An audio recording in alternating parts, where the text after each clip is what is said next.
paglilingkod mo ay hindi ko maklaro kung ikaw ba ay totoong Kristiyano. Pagsimba bihira, matagal makita, dahil malayo sa manlilikha. Sa prayer meeting, hindi nagpe-pray kasi puro kwento ang kanyang say. Ang iba'y nagti-TikTok, ang iba'y nagfe-Facebook, wala nang silbi ang mensahe. Kung sa trabaho laging alisto, pero nangihina kapag linggo. Sa umaga present, sa hapon absent, ang paglilingkod mo'y 50%. Ipakita mo kung ano ang totoo, kung ikaw ba ay totoong Kristiyano. Hindi maganda ang mapahina-hina, pagkat ang pagbabalik niya'y malapit na.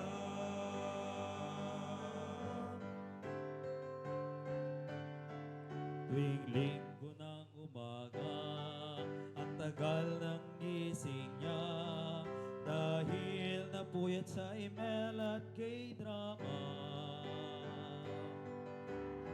Sinusundo na nga, nalilate pa siya, tapos pag iniwan mo, nagtatampo na.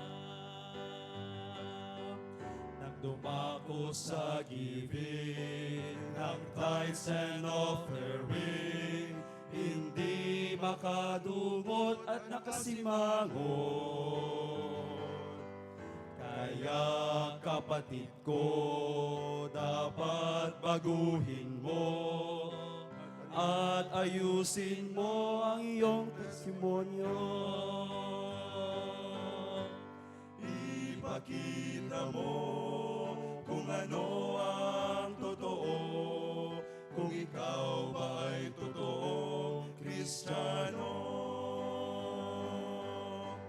Hindi maganda ang mapahina-hina, pagkat ang pagbabalik niya'y malapit na.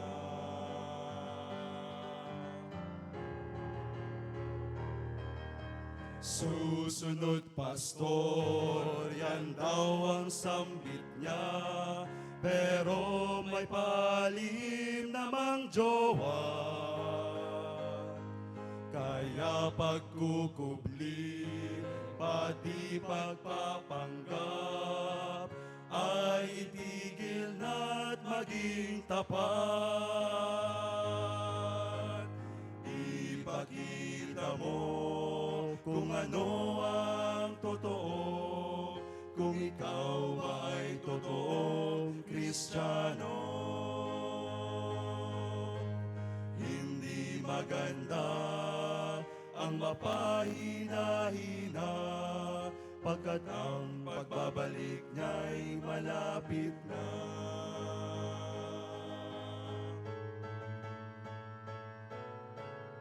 Ipakita mo kung ano ang totoo, kung ikaw ba ay totoong Kristiyano.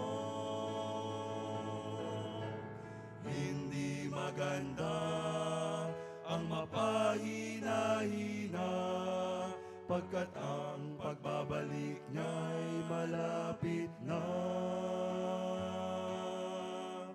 Pagkat